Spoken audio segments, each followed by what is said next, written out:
골로새서 3장 1절로 11절까지 다 같이 한 목소리로 합독을 하도록 하겠습니다. 시작. 그러므로 너희가 그리스도와 함께 다시 살리심을 받았으면 위의 것을 찾으라. 거기는 그리스도께서 하나님 우편에 계시느니라.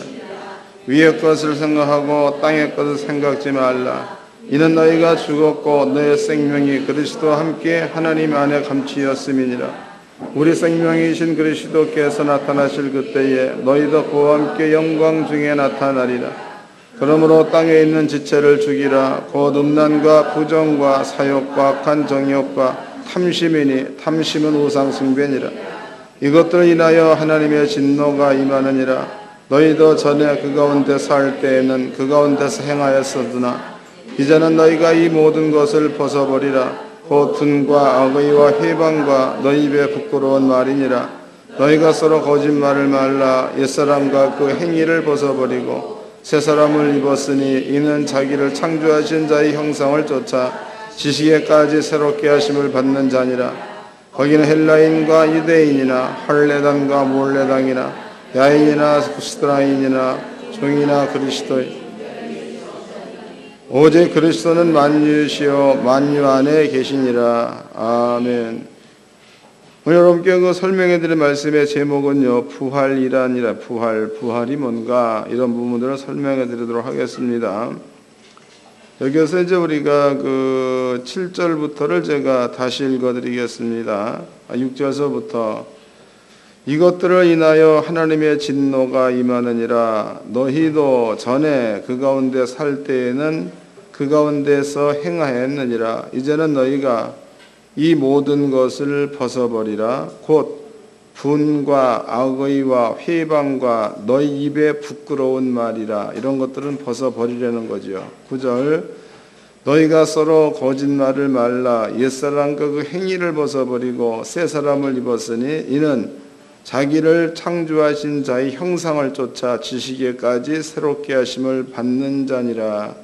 거기는 헬라인이나 유대인이나 할례당과 무할례당이나 야인이나 스고디아인이나 종이나 자유인이나 분별이 있을 수 없나니 오직 그리스도는 만유시요 만유 안에 계시니라 그랬습니다. 사도 바울이 골로새 교인들한테 얘기할 때에 옛사람을 버리라. 그 옛사람은 누구냐? 여러분들이 예수를 믿기 전의 사람을 옛사람이라고 하죠. 옛사람을 버리라, 벗어버리라. 그리고 이제 새 사람, 예수를 믿고 부활한 다음에의 삶을 살라. 이게 이제 사도 바울의 권면입니다. 여러분들이 이제 이번 시간에는 부활이 뭔가 해서 2절입니다. 위의 것을 생각하고 땅의 것을 생각지 말라. 부활된 자는 위의 것, 하늘의 것을 생각하려는 거지요. 그리고 땅의 것 이거 생각하지 말래. 3절 이는 너희가 죽었고 너의 생명이 그리스도와 함께 하나님 안에서 감추었음이니라 해서 옛사람은 죽었다는 겁니다. 그리고 여러분들은 살아났다, 부활됐다 그런 뜻이죠. 여러분께 이제 원리를 설명해 드릴 건데 정신을 바짝 차리시고 잘 깨달으시고 꼭 그 믿음을 가지시기를 바랍니다. 그리고 저는 늘 얘기하지만 성도는 성도다워야 합니다. 성도가 죄인다우면 안 되는 거예요. 성도, 거룩한 나라의 백성은 거룩한 나라 백성이 되어져야 맞고 흑암이죠. 어둠의 자식들은 어둠의 자식다워야 맞다고. 여러분들은 예수를 믿어서 어둠의 자식에서 생명, 빛의 자식으로 거듭 태어났으니까 여러분들은 거듭난 자로서 빛의 자식으로서 살아가기를 바랍니다. 그것이 맞는 거예요. 제가 이제 그 아주 쉬운 이야기를 더 쉽게 해드리도록 하겠습니다. 아주 쉬운 이야기를 성경적으로 하나하나 찾아가지고 증명해 드릴 거니까 마음 가운데에 이게 성경이다라고 믿어지면 그냥 믿으세요. 여기에 여러분들 생각 집어넣지 마시고 성경에서는요 예수님을 장래올 그림자 이런 표현을 썼습니다. 사도 바울이 쓴 표현입니다. 그럼 이제 구약 성경이야, 구약 성경에서 유월절이란 말이 있죠. 유월절에는 구약의 양을 잡습니다. 근데 신약 성경입니다. 신약 성경에서는 그렇게 표현된 유월절 양이 구약에서는 양인데 신약에서는 유월절 양, 곧 예수라는 말을 썼죠. 그럼 이것을 이제 우리가 성경적으로 해석을 해본다면 구약에는 예수란 말이 없습니다. 그러나 구약에는 유월절이라는 절기 지키는 방법이 있다고.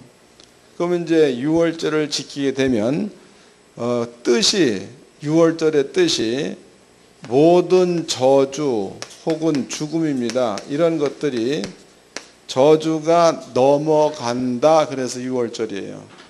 그럼 신약 성경에서 예수님께서 유월절 양으로 왔다, 그 얘기는 예수님을 믿으면 여러분께 모든 저주가 넘어간다라는 뜻을 담고 있다고.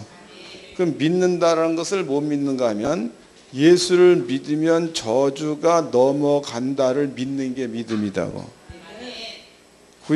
그래서 구약에는 예언된 거지요. 신약 성경에서는 예수님께서 와서 당신이 십자가에 죽는 것으로 구약에 예언된 그 이야기를 완성시킨 겁니다. 그래서 바울이 얘기하기를 구약은 그림자 그랬죠. 그리고 신약 성경에 예수의 오심은 그림자의 실체다라는 말을 썼다고.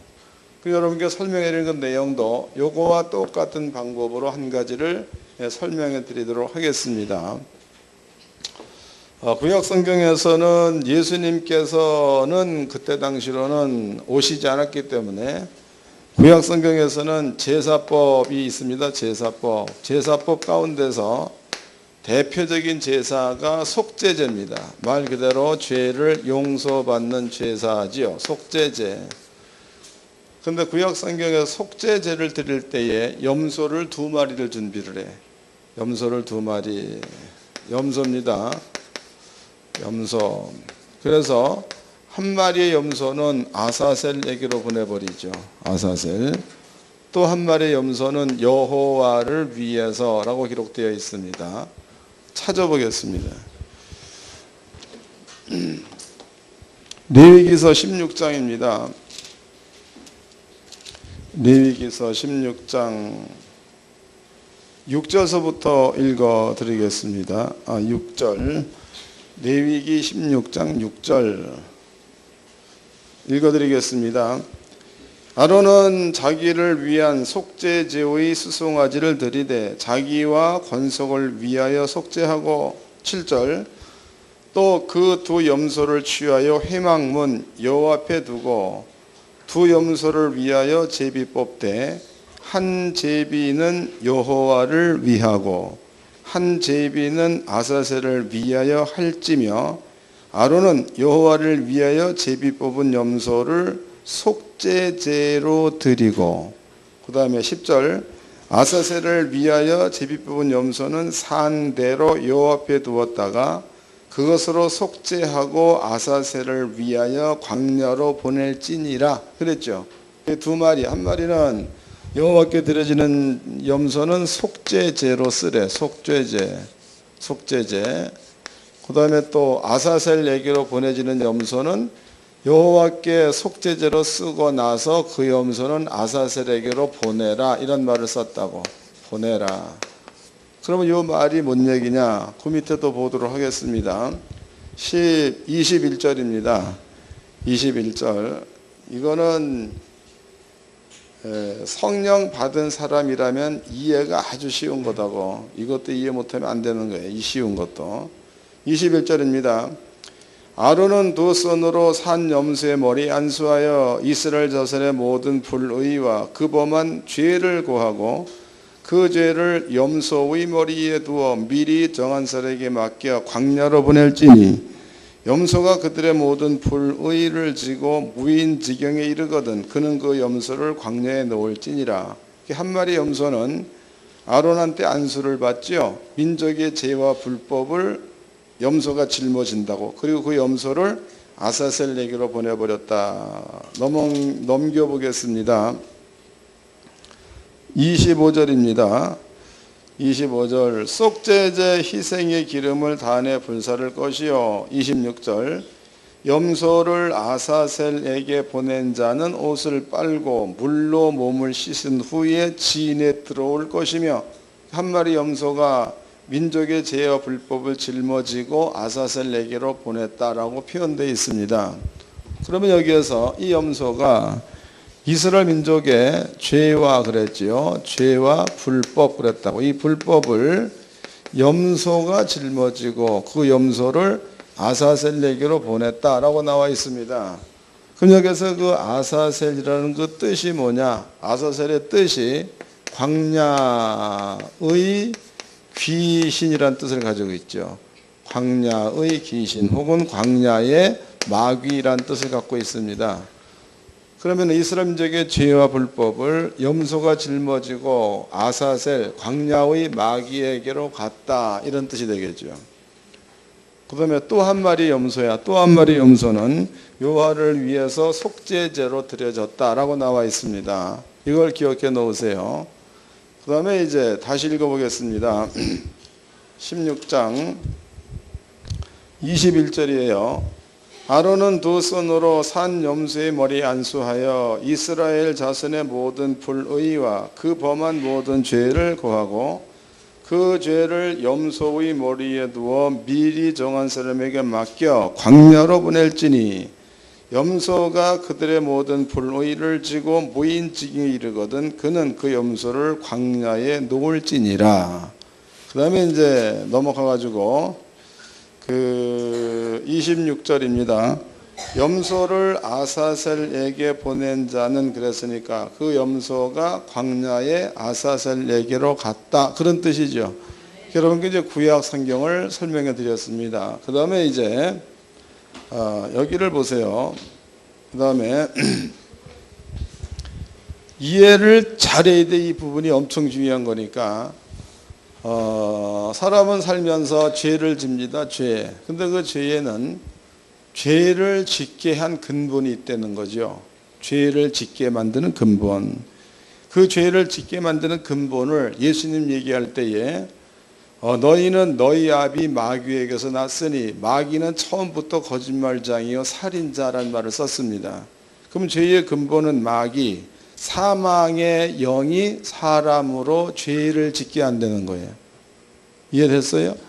사망의 영이 사람으로 죄를 짓게 한다. 그러면 여기 이제 이스라엘 민족의 죄, 그러면은 죄는 하나님 말씀을 어긴 것을 죄라고 하지요. 또 죄라는 것은 그 처음에 아담이 선악과를 먹었을 때 사망이 들어왔습니다. 그것을 죄라고 하고, 그 다음에 또 죄라는 것은 불법, 하나님 말씀에서 떠나 있는 것, 이런 것들을 죄라고 합니다. 그러면 이제 사망이 우리 속에 들어오면서부터 사망이 아담으로 선악과를 먹지 않는 자리에 있었던 아담으로 선악과를 먹는 자리로 옮겨가게 만드는 역할을 한 자가 마귀다고. 그러면 이제 마귀는 처음부터 살인한 자, 마귀는 처음부터 거짓말장이, 그 마귀가 사람으로 하여금 죄를 짓게 합니다. 죄. 그런데 아론이라는 사람이 염소 머리에다가 안수를 해서 염소 머리에다가 안수했다고. 근데 그 안수하는 그 이유가 왜냐? 백성들의 죄와 불법을 아론이 안수할 때에 염소 머리 위에 올려놓는다가 기록되어져 있죠. 그러면 죄로 인해서 죄의 행위를 하게 되는 건데요. 그러면 이제 죄를 짓게 만드는 죄와 불법을 아론이 염소 머리 위에 올려놨어. 그러면 내가 만약에 백성으로 보았을 때에 나에게 있는 죄와 불법은 염소에게로 올려간 거죠. 그럼 나한테는 죄와 불법이 이제는 있는 거예요, 없는 거예요? 없는 겁니다. 또 한 가지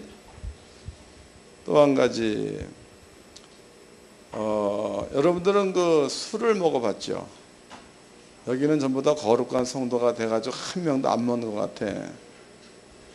그런데 그 술 드시는 자들의 말 가운데 이런 말이 있습니다. 처음에는 사람이 술을 먹고, 그 다음에는 술이 술을 먹고, 그 다음에는 술이 사람을 먹는다. 그 말이 있죠. 그런데 술이 사람을 먹어버리고 잘못을 범하면 깨고 난 다음에 술 때문에 그런단 말이에요. 그럼 술이 나로 잘못을 범하게 했다 그 말이에요. 또 이제 술 먹고 사고를 냈다. 술 때문에 사고가 났다. 그래. 그러면 사고를 나게 만드는 것은 술이 그런 거지요. 술. 그렇다면은요, 여러분들이 술을 내가 먹어서 취해서 사고를 내가지고 사람을 죽였다고 쳐보자고. 그러면은 경찰서에서 술을 잡으다가 감옥에 집어넣지. 아닌가? 경찰서에서는 그 사람이 술을 먹고 술이 취해서 잘못을 저질렀다 그래도 술 깨고 나면 그 사람을 집어넣는다 그 말이에요. 그 사람. 그 다음에 성경입니다. 그러면 성경이 사망이 나로 하여금 죄를 짓게 만들었습니다. 그러면 죄는 사망이 짓게 만든 거지만 내가 지은 거지 사망이 졌다라고 할 수 없다는 거죠. 그러면은 내가 죄로 인해서 죄를 졌으면 죄의 값은 내가 치러야 되는 거예요? 사망이 치러야 되는 거예요? 내가. 이해가 됐죠? 다시 설명해 드리겠습니다. 그러면 아론이라는 사람이 나의 죄와 불법을 염소 머리 위에다 안수하여 올려놓았습니다. 이렇게. 그리고 이 염소를 광야에 살고 있는 마귀한테 보내버렸다고. 그러면은 죄와 불법은 마귀로부터 왔다가 마귀 거니까 죄의 불법은 마귀에게로 가버린 거죠. 갔어. 그 다음에 이제 나는 죄와 불법을 아론을 통해서 마귀에게로 보냈지만 나는 죄의 사용 받아서 죄를 진 자야. 그러면 죄의 값은 내가 치러야 되는 거예요? 아사셀이 치러야 되는 거예요? 내가 치러야 맞는 거죠? 죄의 값. 그 다음에 이제 죄의 값을 치르고 나면 더 이상은 죄인이 아닌 거죠. 그런 거다고. 그런데 하나님께서 죄의 값은 사형이라고 정해놨습니다. 죄의 값은 사형이다. 근데 만약에 죄와 불법을 아사셀에게로 보내버리고 죄의 값으로 내가 죽어버리면 하나님을 경외하는 자가 있어 없어? 없는 거죠. 하나님께서 나를 죽이는 게 아니고 나 대신에 여호와께로 준비되어져 있는 염소를 죽입니다. 그러면 두 마리 염소, 한 마리 염소는 죄와 불법을 짊어지고 아사셀에게로 가버리고 또 한 마리 염소는 민족의 모든 죄를 죄의 값을 위해서 염소가 죽임을 당하죠. 여기 있죠, 속죄제. 그러니까 이스라엘 민족 납니다. 나는 죄를 짓게 만드는 죄와 불법을 염소에게로 아사셀에게로 보내버리고 죄의 값으로 내가 치러야 될 형벌, 이것을 한 마리 염소로 대신 받게 만들어서 염소를 죽여버렸으니까 나는 죄도 정리된 거고 죄를 지은 형벌도 정리가 된 거죠. 이것을 쉽게 얘기하면 나는 죄도 정리해 버렸고 죄의 대가도 염소로 치르게 하였다 그 뜻이다고. 그럼 여러분들은요 이제는 이렇게 되어버렸으니까 여러분들은요 이스라엘 민족의 입장에서 본다면은 이스라엘 민족은 죄도 아사셀에게로 보냈으니까 없는 자, 그 다음에 민족이 받아야 될 죄의 값을 또 한 마리의 염소가 대신 받아버렸으니까 죄값도 없는 자. 그럼 여러분들은 죄도 없다, 죄값도 없다 그렇게 돼버렸으니까 이제는 받아야 될 것은 죄의 형벌이 아닌 복 받을 것만 남아있는 거죠. 그래서 거룩한 백성 이런 말을 하는 겁니다. 이해됐죠? 이게 레위기서 16장 설명입니다. 그러면 신약 성경입니다. 아까 여러분께 설명해 드렸듯이 신약 성경에서는요, 하나님께서 예수를 땅에 보냈는데 예수님을 속죄 제물로 보냈다는 거죠. 그런데 잘 깨달아야 돼. 예수님께서 십자가에 달려 돌아가시기 직전입니다. 그 직전에 예수님께서 성만찬을 했잖아. 그래서 살이다 먹어라, 피다 마셔라 이랬죠. 근데 문제는 예수님께서 세상에 오셨을 때에 성만찬, 성례식을 했을 때에 예수님의 제자는 12명, 11명, 또 한 명은 유다입니다.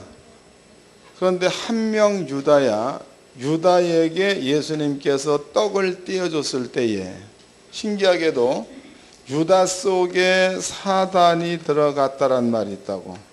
유다 속에 사단이 들어갔다. 읽어보겠습니다. 요한복음 14장입니다. 정신 잘 차려야 돼. 이 쉬운 것도 못 알아들으면 안 돼. 귀를 잘라내든지 해야 된다고. 요한복음 13장 요한복음 13장 자 23절서부터 읽어드리겠습니다. 요한복음 13장 23절 예수의 제자 중 하나고 곧 그의 사랑하시는 자가 예수의 품에 의지하여 누웠는지라.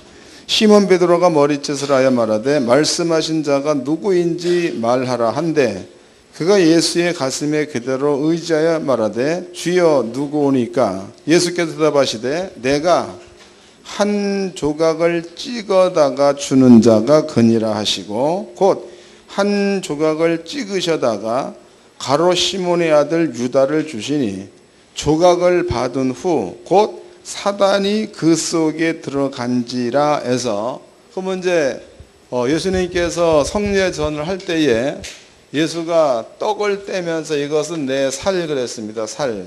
그러니까 하나의 무교병이라고 살. 이것을 11명의 제자한테도 주고 1명의 제자한테도 주었는데 1명의 제자한테는 주었더니 사단이 그 속에 들어갔다라고 나와 있습니다. 여기에서 여러분들이 생각을 깊이 해야 되는 겁니다. 요한복음 1장입니다. 요한복음 1장 요한복음 1장 29절입니다. 요한복음 1장 29절 이것은 다 같이 읽어보도록 하겠습니다. 시작. 이튿날 요한이 예수께서 자기에게 나오심을 보고 가로되 보라 세상 죄를 지고 가는 하나님의 어린 양이로다. 그럼 예수님께서 세상 죄를 지고 간다 그랬단 말이에요. 세상 죄. 그러면 세상 죄라는 것은 아까 여러분께 설명해 드렸듯이 민족의 죄와 불법을 염소에게 올려놓았다. 이것과 똑같이 세상의 모든 죄를 예수님에게 올려놓았다. 예수가 지고 간다. 그런 뜻입니다. 그 다음에 이제 예수님께서 세상 죄를 짊어졌을 때에 그 죄라는 것은 죄의 값이 아니고 죄의 본질입니다. 죄를 짓게 만드는 죄. 이해된 거예요? 그러니까 아담이 처음에 범했던 죄와 같은 겁니다. 죄의 본질. 그럼 예수님께서 이제 세상 죄를 짊어졌다라는 그 말은 세상 사람들로 하여금 죄를 짓게 만드는 죄의 근본을 예수가 짊어졌다 그 말이죠. 그럼 예수님께서 이제 그 죄의 근본을 짊어졌습니다. 율법입니다. 율법은 죄가 있으면 영원히 죽어야 돼, 영원히 살아야 돼. 죄가 있으면 영원히 죽어야 맞는 겁니다. 그럼 예수님께서 세상 죄를 예수님께 올려놓았으면 예수님은 부활을 해야 돼, 못 해야 돼? 해야 되는 거는 여러분들 생각이고 성경적인 법의 논리로는 안 해야 맞아. 뭔 말인지 알아요? 법적인 논리로 본다면 왜 어떤 사람은 죄 때문에 죽여버리고 예수님에게는 세상죄를 올려놓고 예수님을 살린다면 법으로 안 맞잖아요. 이 법적으로 안 맞는 겁니다. 그러니까 여러분들은 여러분들의 개념으로 성경을 보지 말고 율법적인 관점에서 성경을 보고 믿으시기를 바랍니다. 그럼 예수님은 세상 죄를 짊어졌습니다. 그 죄를 예수가 짊어지고 죽었다면 예수는 부활할 수가 없는 거죠. 근데 만약에 예수님에게 있었던 죽을 수밖에 없는 죄를 다른 자한테로 옮겨버린다면 부활이 가능하죠. 다시 읽어보자고. 이제 요한복음 13장입니다. 요한복음 13장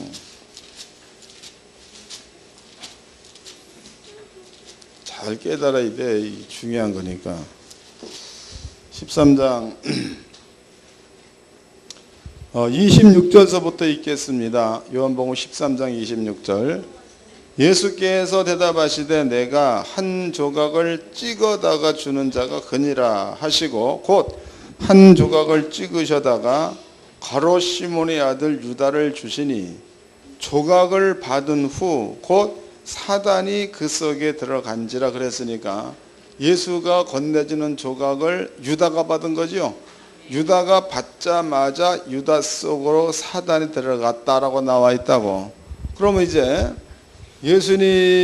예수님께서 유다한테 준 것은 말 그대로 죄를 준 거죠. 그 다음에 죄의 주인은 사단이죠. 그러니까 죄가 간 곳으로 사단은 따라가야 맞는 겁니다. 요거나 구약성경이에요. 구약성경에 죄와 불법을 염소 머리 위에 딱 올려놓고 그 염소를 아사셀에게로 보낸 거나 같은 거죠. 신약성경에서 아사셀로 쓰임받은, 염소로 쓰임받은 것은 유다죠. 유다. 그리고 아사셀을 마귀라고 얘기했습니다. 유다 속에 죄가 들어가니까 죄의 주인인 사단이 유다 속에 들어간 겁니다. 이해가 됐죠? 두 번째입니다.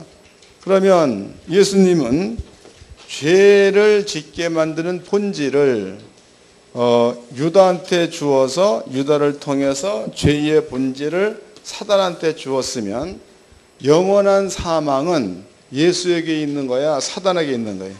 이제는 사단에게 있는 거죠. 사단. 그러면 예수님은 죄를 갖다가 자기 몸을 통해서 이렇게 둘로 정리해 버렸으니까 예수님은 이제 영원히 죽일 만한 죄가 없는 겁니다. 그 다음에 이제 우리는 우리에게 있는 죄, 영원히 죽을 수밖에 없는 죄를 예수님에게 올려놓았더니 예수님께서 그 죄를 유다를 통해서 사단한테 주어버렸습니다. 그 우리에게는 죄가 이제는 있는 거예요, 없는 거예요? 없지요. 없지만 죄에 쓰임받은 값은 남아있죠. 우리가 죽어야 된다 이 말이에요. 그런데 우리가 죽어버리면 하나님 앞에 영광 돌릴 만한 백성이 없지 않습니까? 우리가 죽어버리면 안 되는 거예요. 구원이라는 것도 그래서 구원이 필요한 거죠. 그럼 예수님께서는 이제 죄의 근본을 정리해버리고 예수님만 본다면 이제는 죽임을 당할 만한 이유가 전혀 없는 거죠.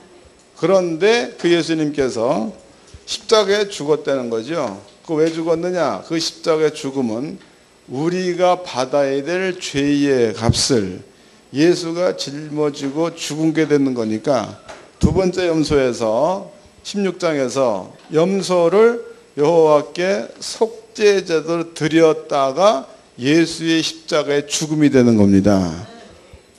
이해가 됐죠?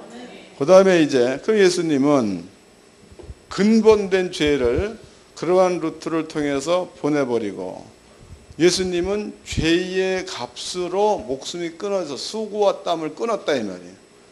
그러면 이제 죄의 값은 예수가 죽는 것으로 몽땅 정리를 해버린 거죠. 그 예수님이 죽었다는 그 말은 더 이상 예수님에게도 죄의 값을 올려놓을 게 없다, 치루었다, 그런 뜻이라고.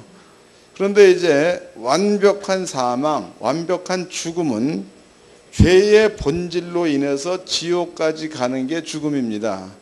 그런데 마귀가 예수를 죄의 값으로 죽여놓고 보았더니 지옥에 데려갈 만한 죄가 예수께 있어 없어? 없는 거죠. 그 죄가 누구에게 있는 거야? 마귀한테 있는 거죠. 이해된 거죠? 그 다음에 이제 우리는 죄의 본질을 예수에게 올려놓아서 예수님께서 그 죄를 유다를 통해서 사단한테 주어버리고 우리가 받아야 될 죄의 값을 예수가 대신 짊어지고 죽어버렸으니까 우리도 구약 성경에서 이스라엘 민족과 똑같이 이제는 죄의 본질도 없고 죄의 값도 없는 자가 되었으니까 거룩하다, 그 뜻입니다. 부활입니다. 부활. 아까 우리가 이제 그 교동문을 읽을 때 사도행전 2장에 나와 있는 말이죠. 예수가 사망에 매여 있을 수가 없는 상태가 부활이에요. 그게 무슨 뜻이냐면, 그러면은 예수님에게 영원한 사망, 지옥 갈 만한 죄가 예수에게 있다면 예수님은 부활할 수가 없는 겁니다. 마귀가 예수를 죽여놓고 보았더니 예수님에게는 지옥을 보낼 만한 죄의 본질이 없는 거죠. 본질이 없는데 죄의 본질이 없는 다음에야 사망 권세 잠자가 예수를 계속 잡아들 수가 없다는 거죠. 그래서 사망 권세가 놓아준 게 예수님에게는 부활이 되는 거다. 우리입니다. 우리는 예수님, 마귀가 우리를 죽여서 우리를 지옥대로 가려고 죽여보았더니 지옥 갈 만한 죄의 본질은 예수님께서 그런 방법을 통해서 없애버렸고, 그 다음에 우리가 영생할 수 없는 죄의 감, 사망도 보니까 예수가 죽는 것으로 치러버렸으니까 우리에게는 죄의 씨도 없고 죄의 값도 없는 거니까. 그러니까 마귀가 그것을 붙잡고 더 이상 성도들도 잡고 있을 수가 없어서 놓아주는 것이 부활이다고. 부활의 의미를 아셨죠? 여러분들은요, 말로만 예수 부활했네 이게 아니야. 여러분들도 성경에서 이렇게 완벽하게 하나님의 논리대로, 하나님의 법대로 여러분들을 부활시키셨는 줄로 믿으시기 바랍니다. 확실히 부활된 거다고. 그래서 이제 요한복음 봅시다. 그럼 예수님께서 여러분들 얘기할 때에 죽었다라고 말해야 돼, 살았다라고 말해야 돼? 우리가 예수 믿는 자들이 죽었을 때에 예수님은 죽었다고 말하면 부활한 것을 그분이 부정하는 거예요. 그 예수님께서 우리를 항상 살았다고 말씀을 하셔야 맞다는 겁니다. 요한복음 11장을 봅시다. 요한복음 11장 10절서부터 읽어드리겠습니다. 요한복음 11장 10절. 밤에 다니면 빛이 그 사람 안에 없는 고로 실족하느니라. 이 말씀을 하신 후에 또 가라사대 우리 친구 나사로가 잠들었도다. 그러나 내가 깨우러 가노라. 제자들이 가로되 주여 잠들었으면 낫겠나이다 하더라. 예수는 그의 죽음을 가리켜 말씀하신 것이나 저희는 잠들어 쉬는 것을 가리켜 말씀하신 줄을 생각하는지라해서, 그러면 이제 나사로가 죽었다고. 그런데 제자들은 죽은 자로 보고 있는데 예수님은 죽었다고 보는 거예요? 잔다고 보는 거예요? 잔다. 그 만약에 예수님께서 나사로, 예수를 믿은 자지요, 나사로 보고 죽었다라고 얘기하면 하나님께서 세워놓으신 부활을 무시하는 거니까 그 말을 쓸 수가 없는 겁니다. 이해된 거예요? 그 예수님께서 성도들을 향하여 죽었다는 말을 안 쓰는데 여러분들은 스스로가 죽었다고 생각해야 돼, 살았다고 생각을 해야 맞지? 그렇죠. 예수님의 제자니까 당연히 그런 생각을 가져야 맞는 겁니다. 그 다음에 이제 24절입니다. 23절서부터 예수께서 가라사대 내 오라비가 다시 살리라 마르다가 가로되 마지막 날 부활에는 다시 살 줄을 내가 아나이다. 25절 예수께서 가라사대 나는 부활이요 생명이니 나를 믿는 자는 죽어도 살겠고 무릇 살아서 나를 믿는 자는 영원히 죽지 아니하리라. 이것을 내가 믿느냐. 그 주께서 이 이야기를 하신 이유를 이제는 아신 거죠. 예수님께서 여러분을 향해서 안 죽었다는 거예요. 산자들 이런 표현을 쓰고 있는 거다고. 그 다음에 이제 예수님께서 나사로가 죽었습니다. 예수의 말이 우리 친구 나사로가 잠들었노라 내가 깨우러 가노라. 그러니까 예수님은 나사로를 죽었다고 보는 겁니까? 안 죽었다고 보는 겁니까? 깨우러 간다. 안 죽었다고 보는 겁니다. 그래서 이제 나사로를 장사 지낸 무덤에 가서 나사로 일어나라 그랬더니 나사로가 살아서 나왔다 이 말이에요. 그러면 여러분들이 해야 될 일입니다. 이제부터는. 그러면 그 뭐 연세가 들어가지고 돌아가신 분들이야 깨우지 말라고 사는 게 힘들으니까. 근데 만약에 젊은 사람이 죽었다. 그러면은 조기에 떨어진 거다. 그럴 때에는 예수를 믿고 죽은 자가 틀림이 없으면 여러분들의 마음 가운데에 확실한 믿음, 죽은 게 아니고 잔다라고 보았을 때에 그럴 때에는 한번 깨워볼 필요가 있죠. 뭔 얘기인지 아는 거예요? 그러니까 한번 깨워볼 필요가 있는 겁니다. 아시겠어요? 확실한 믿음이 있으면 예수가 나사로를 깨웠던 것처럼 여러분들도 깨울 수가 있는 줄로 믿으시기 바랍니다. 이게 성경이니까. 그런데 죽은 자는 살리기가 힘들지만 잠자는 자 깨우기는 쉽지요. 쉬운 거예요. 여러분들이 베드로도 같은 일을 했습니다. 또 사도 바울도 같은 일을 했죠. 그 베드로도 죽어있는 여자를 살렸죠. 그 여자 이름이 뭐지? 하여튼 마르다를 살린 거예요. 하여튼 살렸다고. 다비다. 그 이제 베드로는 다비다 일어나라. 또 사도 바울은 누구 살렸죠? 유두고를 살렸죠. 유두고 설교 듣다가 졸다가 떨어져 처박혀 죽었잖아. 몇 시간 죽었어. 하여튼 죽었다고. 그랬더니 사도 바울 설교 끝났습니다. 가가지고 유두고야 이제 일어나라 그만. 저랬더니 깨어났다 이말. 그것이 사방에 소문으로 퍼졌다라고 나와 있죠. 그럼 그런 것처럼 여러분들도 예수를 믿는 젊은 사람들이 죽었다 그러면 죽은 것으로 보지 말고 성경처럼 확실하게 잠자는 것으로 본다면 가지고 한번 깨워볼 만한 믿음과 담대함이 여러분께 있어야 될 줄로 믿습니다. 아니라면 두드리 패버려. 그래서 꼭 깨우시기를 바랍니다. 그래서 죽은 자 살리는 게 어려운 일이 아닙니다. 또 나한테 물어볼 거로 목사님은 남도 못 살려. 그래도 성경은 이런 거니까 내가 못한다 여러분도 못한다 그게 아니야. 믿음대로 된다야. 또 저는 실제적으로는 한번 살려본 적이 있습니다. 대전에서 목회할 때에. 그래서 그 양반이 그 천주교 댕겼던 분인데 살아나고 나니까 전부 다 예수 믿는 쪽으로 돌아섰다고. 여러분들은요 이게 성경이니까 성경대로 할 수 있는 믿음을 소유하시고 성경대로 하시기를 바랍니다.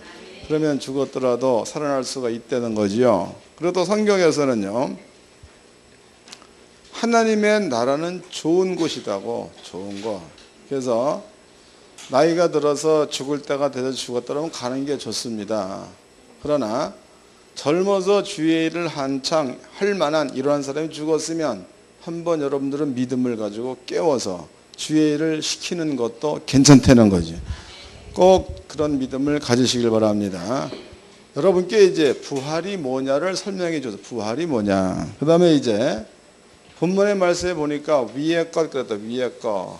그러면 사도 바울이 위의 것이라고 말한 위의 것은 아까 여러분께 설명해 드렸듯이 하나님의 나라 즉 부활한 세계의 것입니다. 부활한 세계의 것.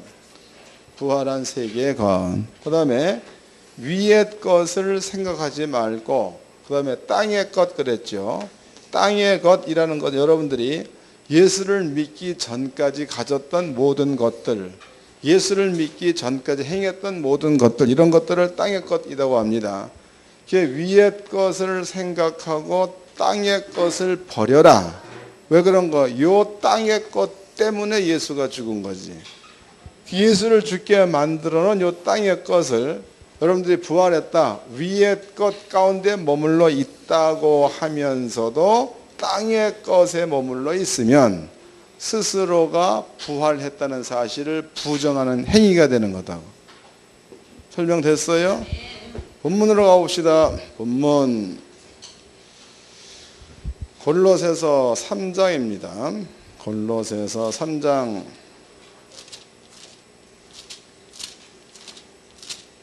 여러분들의 간증을 나는 또 기다리고 있겠습니다. 몇 명 살려가지고 오나 봐야 되겠어요.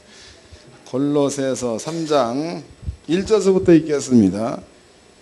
그러므로 너희가 그리스도와 함께 다시 살리심을 받았으면 위의 것을 찾으라. 거기는 그리스도께서 하나님 우편에 앉아 계시느니라. 위의 것을 생각하고 땅의 것 생각지 말라. 이는 너희가 죽었고 너희 생명이 그리스도와 함께 하나님 안에 감치였음이니라. 우리의 생명이신 그리스도께서 나타나실 때에 너희도 그와 함께 영광 중에 나타나리라. 부활했다, 살았다, 그런 뜻이죠. 5절 그러므로 땅에 있는 지체를 죽이라. 곧 음란과 부정과 사욕과 악한 정욕과 탐심이니 탐심은 우상 숭배니라. 이것들을 인하여 하나님의 진노가 임하느니라 해서 이것 때문에 예수가 죽은 거 아니야. 이것 때문에 예수가 죽었다. 그 다음 6절 7절 너희도 전에 그 가운데서 살 때에는 그 가운데서 행하였으나 이제는 너희가 그 모든 것을 벗어버리라. 곧 분과 악의와 회방과 너희 입에 부끄러운 말이니라 해서 여기에서 분과 악의와 회방이라는 것은 죄의 본질에서 나는 것들이라고. 이해되세요? 분과 악이라는 것은 죄의 본질. 그럼 여러분들이 아무것도 아닌 말인데 승질이 푹 나버려. 그럼 그것은 성경대로 본다면 죄의 본질에서 나타나는 현상, 이게 되겠죠. 또 사람이 악이란 악하다, 악하다. 그러면 여러분들이 그 계명 가운데서 5계명은 내 부모를 공경하라, 이런 말이 있습니다. 그런데 부모와 자식지간에는 하나님의 사랑을 표현해 볼 수 있는, 하나님의 사랑을 받을 수 있는 이러한 관계가 부모와 자식 간의 관계입니다. 그런데 부모가 자식을 때릴 때에 악으로 때려버리면은 사랑해서 때리는 거예요? 진짜로 죽이려고 때리는 거예요? 이해 잘해야 돼.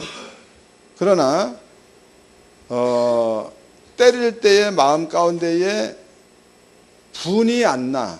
그것으로 때려버리면은 사랑으로 때리는 거다, 그 말이야. 종류가 다르죠. 여러분들이 분으로 때려버리면은 아이한테 저주가 임하는 거고, 사랑으로 때리게 되면 아이가 옳은 길로 돌아서게 돼 있는 겁니다. 여기 보니까 죄와 악이라는 것은 그런 뜻을 담고 있다고. 근데 보면은 아무 말도 아닌데 급격히 분을 내는 사람, 문제가 있죠. 또 모여가지고 그러니까 화목, 예수가 죽음은 화목제로 죽음, 화목제. 화목제물로 죽었는데 교회 안에 사람들이 이상한 말을 뱉어내가지고 그 말로 분리를 조장하는 자, 이러한 자들도 따지고 본다면 속에서 본질적 죄로부터 출발되어진 행위가 나타나는 거다고. 여러분들이 여기에 사도 바울이 한 그 말이 이게 얼마나 재미있는 말, 다시 읽어드리겠습니다. 8절입니다. 이제는 너희가 그 모든 것을 벗어버리라. 곧 분과 악의와 회반과 너희 입에 부끄러운 말에서 회방과 부끄러운 말은 비슷한 겁니다. 그 회방이라는 것은 여러분들이 그 성도들이 여러분들이 전도에 왔으면 여러분들이 틀어잡고 있어야 돼, 말씀께 맡겨야 돼. 잘 이해하세요. 전도했습니다. 전도했으면 하나님의 말씀께 전도해온 사람을 맡겨서 영생을 얻게끔 만들어줘야 그게 맞는 건데, 하나님의 말씀에 맡기는 게 아니고 내 생각대로 그 사람 이끌어 간다면 그 사람 신앙이 커 안 커? 안 크지. 클 택이 없습니다. 그리고 전도해온 사람한테 여러분들이 교회 안에서 있는 일들을, 여러분들 원래 죄성을 다 가진 사람들인데 잘난 사람이 없잖아.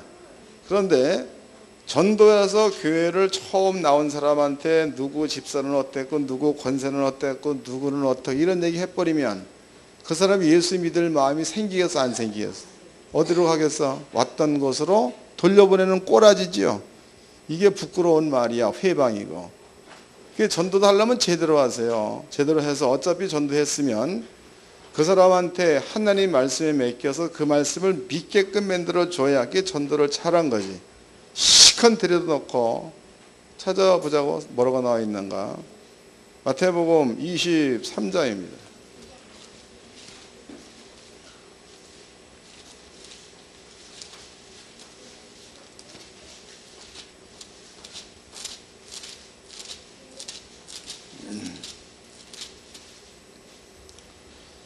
(23장) 15절서부터 읽겠습니다. 23장 15절. 화 있을진저 외식하는 서기관들과 바리새인들이여, 너희는 교인 하나를 얻기 위하여 바다와 육지를 두루 다니다가 생기면 너희보다 배나 더 뭐가 되게 한다는 거예요? 잘하는 짓이죠. 그러니까 여러분들 전도했으면 하나님의 말씀에다 성도들을 맡겨서 그러하여금 말씀으로 인해서 구원을 받는 쪽으로 가게 만들어줘야 그게 맞는 건데, 전도는 죽으라고 해놓고 교회에 딱 도착되게 되면 그 뒤에다가 쓸데없는 얘기를 막 해.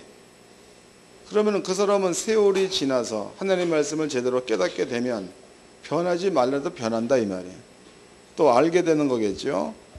근데 걷다 대놓고 구원의 말은 안 하고 누구 흉이나 받쌌고 뭐 이래버리면은 그 영혼을 살리자는 거예요, 죽이자는 거예요. 얼마나 미련한 짓들입니까? 그래서 사도 바울은 얘기하기를, 너희는 회방과 회방, 하나님께로 가는 것을 막는 겁니다. 회방과 그 다음에 입술에 부끄러운 말을 제하라. 왜 그런 거? 예수 믿기 전까지는 했어. 예수 믿고 난 다음에 하지 말라는 거죠. 하지 말라는 거다. 또 죄와 악 그랬습니다. 죄와 악. 악이라는 것은요, 분과 악. 분이라는 것은 마귀는 처음부터 살인자 이렇게 시작되잖아요. 그럼 살인이라는 것은 미움이 없으면 살인 안 하죠.